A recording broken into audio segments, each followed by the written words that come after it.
Pop this apart now. This little manifold comes apart, pulls this off like there, and we have another O-ring in here.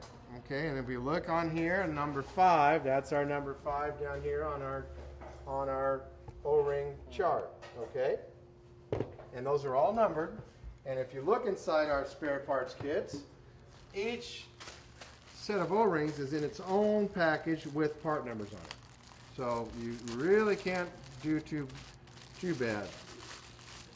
Okay, each one has a separate package. Look on the back, and there's our little 160501. Okay, and it tells you how many pieces are in there. 10 pieces.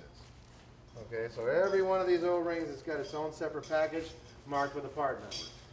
But as I say, as you get familiar with this machine, you're going to recognize that O-ring goes right there. It doesn't go over there, it goes right there. Okay, they're pretty easy to deal with. Okay, so now we've got these taken apart, and which one was that? That was 16. Okay, we'll leave that. This one goes back in here. Put your editor over, and spare parts in there. Okay, now we're going to run brushes through here. Now we have different brushes. Okay, now we're going to use the long brushes. We have 2 different kinds. We have a soft bristle and a very stiff bristle. Obviously, a bigger wire handle, a thicker wire handle on this one on the stiff bristle. Now then, this stiff bristle brush is basically only for this drain tube. Okay? Now we're going to go all the way into the machine, and it's going to stop, and we'll pull it back out. Now, being that's the drain tube, you're not eating from that tube. That's just a drain tube that catches anything that leaks out of that back shaft seal. So you may find a little bit of goobers on here. That's fine. Don't freak out. All right? You're not eating from that. But you want to go ahead and run that through there. We want to keep that tube clear, because that's our only warning that you have a problem with that seal. If that seal has dripped a couple drops and then it stops leaking as the liquid product turns solid as it freezes, it may stop leaking, because we come from a liquid to a solid. Okay, what happens to that little bit that made it almost halfway down that tube and then dries up? So if we don't keep those tubes clear, when you do have a catastrophic leak, it may be clogged up with little residuals. Okay, so I'd say once a week, run that up that tube. And if you pull some out, great, keep doing it until you stop pulling it out. All right? Okay. That's the thick one. Now, the soft one. Oops.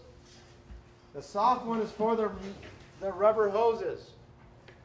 If you use the stiff one in the rubber hose, it will get stuck. It won't come out. You're laughing at me. My partner's laughing at me. So, basically, for this soft rubber hoses, you're going to be in the soapy water. Just go zip, zip, done. Okay? Same with the braided hose.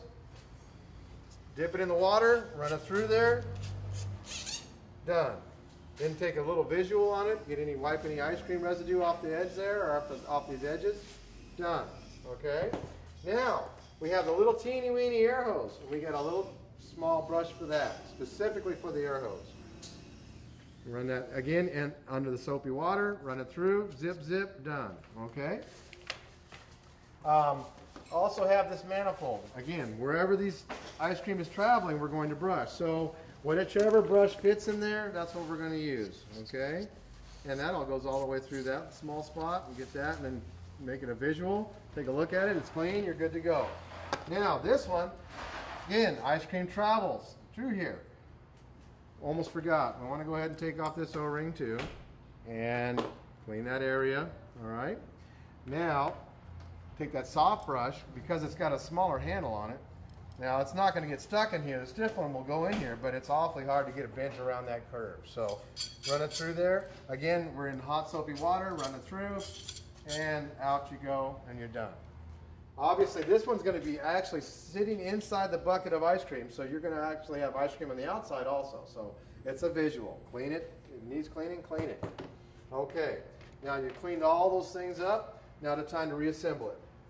Pop my O-ring back on here, and I'm going to put a very small amount of grease on this. Very small amount. See how much? That's plenty. Okay, just a small film on there. Helps it make a seal. Okay, now I pop that on here like this. Pop it on, clip it over. Okay. Now lay it down flat again. Now we're going to put it together. That's why I like to lay it down flat until you get familiarized with how this works. Now pop the duck bill in. Again, any sequence you want to do. Okay. Now, red line hose. The red line is a guideline. It's a visual for you.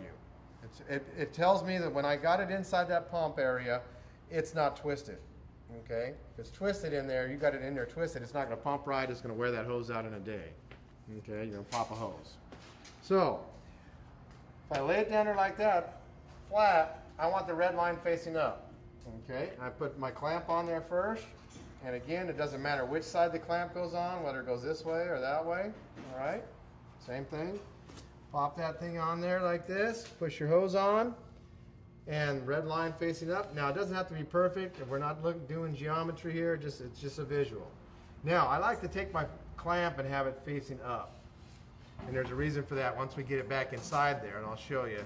That makes it in case we have to get to it, it's not facing towards the back of the panel, and you can get your fingers on it. Okay, that's all. Okay, now tighten this up, but this is soft surgical rubber. So if we over tighten the clamp, we're going to start cutting into the hose. So again, want to get it tight, but not super tight. Okay.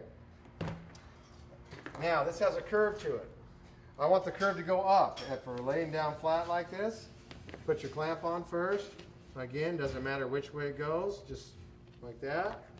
And put the curve going up, flat surface. And again, the clamp facing upward. Okay, and tighten it up. Tighten it up to where it's tight, but not too tight. Can't get it off, that's great. Now, air hose. Doesn't matter which end goes on there, just as long as it goes on tightly. All right, so I'm going to push it on, and I'm going to get it on there good and tight. Now, if it becomes loose or it becomes cracked right there, you won't pump. You will not pull any product up. You'll pull air up. It'll start sucking air through the broken line. Again, it's a sealed system. So if we got nothing but air coming out of here, we've got a problem with the hose. You've got a leak somewhere. You've got an air leak. So start looking at that. Okay, and you may not notice it with water because water's easy to pull up. Once you get that real thick yogurt, that's not going to, that's harder to pump up there. So you'll start to see issues. So that's where we're going to look at now. Also, plenty of replacement hoses, the clear ones. Yes. Okay. Yes. This is a 25-cent part. Okay. I've been on service calls for that part because they couldn't pump. All right. Now, if you do get a crack, cut off that just a minimum amount and put it back on there. Okay. It does need to be a certain length for the correct overrun, but obviously you're not down. If you got a broken hose, you're down. So in the absence of, if you don't have an extra one, just cut it off and pump it back in. Yep, order another one as soon as you can. Okay, air meter goes on the other end. And again, we want these tight. If they're real loose, then trim off the minimum amount and start over again, okay? Until you can get some new ones. Air meter on there, air hose is on there. Now you're done. Put the pump together. All right, now, when I put it back in there, again, this is going to go out the left side. This is going to go up like this. And this curve is going to it's going to help me get it up in there. And you'll end up with a smiley face and a mustache. Kind of like me. All right. And back there, and put your brushes back in the box. Okay, so now we have one more spot I want to brush, and that is the metal line going from the top to the bottom. Again, that's the line that's carrying your product, so we want to run a brush through there. Now, that brush you can use this stiff one in. But if this one's got mucky product on it from cleaning the drain hose, and this one is our sanitary brush, let's use this one. If you do it often enough, you won't need the stiff brush in there. Okay, the soft one will be satisfactory. Okay, be efficient. Okay, so let's grab this and head back over to the inside of the machine. While I got this empty and the head off, I run this, go ahead and take this all the way up until it stops. Pull it out, dip it in some sanitizer or soapy water. I prefer to use sanitizer in the machine because I don't want any soap residue left on it. You know what I mean? Kind of like your spa, you don't want to use soap in it, type of thing. Okay, so I've done that on both of those tubes. Now it's time to put this back in there. Now this is going to be, again, left side. All right? So now there's a trick to this. There's an easy way and a real hard way. I'm going to show you the easy way. I want the red line facing out, so I'll put this side in first. And I got to get it, the clamp's got to go above that metal housing. Okay, so pop it in. Now, this red line hose has got to go around your roller assembly. Now, you can do two things. You can try and pull it up and put it in there like that and cut your hand on the clamp, or you can use this as leverage and pop it in. That's your handle. That's your crowbar. All right? Now, before I go and close this arm, I want to make sure that this hose is not riding these edge of these rollers. So I clamp it up there, and then that's going to start cutting that hose. And the same with the back edge. Back there, same thing. That's a sharp edge. So we want to center that somewhere. You know, doesn't have to be perfect, just off the edges. Okay? Now then, flip that up there, get your knob going. Now, this is where they forget to tighten the knob all the way, and it won't pump. Pump works, but it won't pull anything up. So tighten that knob till it stops. It'll come to a complete stop. And okay, stops. You're good. Now then, let's put the rest of our hoses in. Here's our clamp from this top one. Even though that hose seems like it's got some kind of some creases to it, is that okay? It doesn't seem perfectly round. Which one? The red line. The red line? It's kind of flat on some. Yeah, it's because it's been inside there and it's got the memory. It's got the memory to it because it's been clamped inside there. That's what you'll see. You know, that's normal. Okay, so now we have a little clip up here for the air hose. Now, if you leave that air hose hanging, you know, we got ice cream sitting in here, and what it does is when the pump is pumping, you'll see ice cream bubbling back and forth, and that's normal. But if you don't have that clipped up, gravity will take over, and they'll start to get ice cream down on the end of there and start dripping out, and then we'll get it clogged, okay? So, pop that up in the clip, and that's just to hold it up so gravity will drain the ice cream back down into the system, okay? That's tight. Now let's get this one around here. And that goes like that. Put your clamp on first. Now this is very new, so that you got to put some elbow grease into it and get it up as far as you can. Okay, till this starts to widen. And then put the clamp in any position you like. Doesn't matter. And this is very, very stiff braided line, so you can tighten that clamp down as much as you want. Now, just FYI, you've got from this point where that closes on that roller till the nozzle, you've got 32 psi of liquid or air or whatever or product.